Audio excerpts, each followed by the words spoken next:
Hello students, welcome to Tanglish Vadi channel. நான் தான் உங்க Tanglish Vadi பேசுறேன். 5.4 The Night Watch. Title The Night Watch.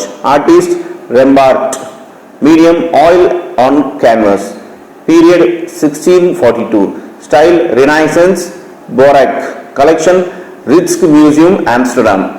இப்போ இதை பற்றி பார்ப்போம். உங்களுக்கு ஒரு பிக்சர் கொடுத்துருக்காங்க. அதில் பார்த்தீங்கன்னா அந்த நைட் வாட்ச், நைட்டில் நடக்கிற ஒரு விஷயத்தை வந்து தெளிவாக தெரிகிற மாதிரி அந்த ஆர்டிஸ்ட் வந்து வரைஞ்சிருக்காரு. அந்த டீட்டெயில்ஸ் பற்றி தான் இந்த பெயிண்டிங் பற்றி நம்ம பார்க்க போகிறோம். Rembrandt was a Dutch painter. He was a realistic. In the most of his painting, we see the mysteries in the play of light and shade. ரம்பாட்டுங்கிறவர் ஒரு டச் நாட்டு சேர்ந்த ஒரு பெயிண்டர். அவர் வந்து ரொம்ப ரியலிஸ்டிக்காக இருப்பார். அதுவும் இல்லாமல் பார்த்தீங்கன்னாக்கா அவரோட பெயிண்டிங்கில் எப்பயுமே ஒரு லைட்டும் ஷேடும் அப்படியே ஒரு மிஸ்ட்ரியாக ஒரு த்ரில்லிங் மாதிரி இருக்கும் அப்படின்னு சொல்கிறாங்க. This tends to highlight the soul of the painting. இதனால பார்த்தீங்கன்னாக்கா அந்த பெயிண்டிங்க்கு ஒரு உயிர் கொடுத்த மாதிரி இருக்கும் அப்படின்னு சொல்றாங்க அவரோட எல்லா பெயிண்டிங்கும். Rembrandt painted Night Watch between 1640 to 1642. So இந்த பெயிண்டிங் வந்து ரம்பார்டுங்கிறது 1640 1642 அந்த டைம்ல வரைஞ்சிருக்காரு. For a long time the painting was kept coated with a dark varnish which gave the incorrect impression that the paint depicted night scene, but when the varnish was removed in 1940 it was discovered that represented broad daylight.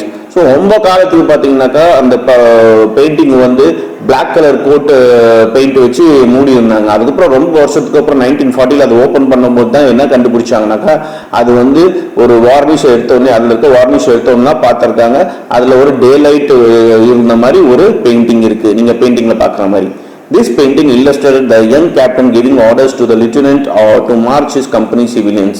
The painting shows effective use of light and shadows. The captain is dressed like black with a red sash.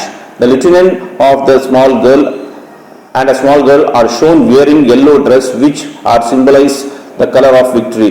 There is also a white dead chicken hanging on the girl's belt, shows the represented defeated enemy. In the background stands the drummer and energizes the march. The painting shows the mastery of depicting the traditional military portrait with the expressions. இந்த இதை பார்க்கும்போது இந்த பிக்சரை பார்க்கும்போது உங்களுக்கு தெரியலாம், சின்ன பொண்ணு பார்த்தீங்கன்னாக்கா ஒரு எல்லோ கலர் ட்ரெஸ் போட்டு தான் இங்கே ஒரு சின்ன பொண்ணு ஒன்று இருக்குது, அது எல்லோ கலர் ட்ரெஸ் போட்டுட்டு இருக்கு. அப்புறம் இந்த கேப்டனும் எல்லோ கலர் ட்ரெஸ் போட்டிருக்காங்க. அதுக்கு என்னன்னாக்கா அவங்க வந்து ஒரு போருக்கு போயிட்டு வரும்போது ஜெயிச்சுட்டு வந்துட்டாங்க. அந்த பொண்ணோட இடுப்பில் பார்த்தீங்கன்னாக்கா ஒரு இறந்த ஒரு சிக்கன், தட் இஸ் ஒரு கோழியை கட்டிட்டு வந்துட்டு இருக்காங்க. அதுக்கு என்ன அர்த்தம்னாக்கா எதிரிலையும் நாங்கள் வீழ்த்திட்டோன்ட்டு அர்த்தம் அப்படின்னு சொல்கிறாங்க. அது மட்டும் இல்லாமல் பார்த்தீங்கன்னாக்கா பின்னாடி வந்து எல்லோரும் ட்ரம்ஸ் வச்சே வாசிக்கிற மாதிரி இருக்குது. அது என்னன்னாக்கா அந்த ஒரு கூட்டத்தை, தட் இஸ் அந்த ஒரு மிலிட்ரி கூட்டத்தை வந்து என்ன எனர்ஜைஸ் பண்ணுறதுக்காக அவங்க வந்து வாசிட்டு இருக்காங்க, ஜெயிச்சது அடையாளமாக காட்டி அப்படின்னு சொல்கிறாங்க. ஸோ இந்த பெயிண்டிங் பார்த்தீங்கன்னாக்கா ஒரு மாஸ்டர் பீஸ்ன்னு சொல்கிறாங்க. இது என்ன காட்டுதுனாக்கா அந்த ஜெயிச்ச மிலிட்ரி ஆளுங்களோட எக்ஸ்பிரஷன்ஸை காட்டுது அப்படின்னு சொல்கிறாங்க. ஸோ இதுதான் நைட் வாட்ச். ஓகே ஸ்டூடெண்ட்ஸ், பாய். இந்த செஷனில் நம்ம அடுத்த செஷனில் மீட் பண்ணலாம். All the best.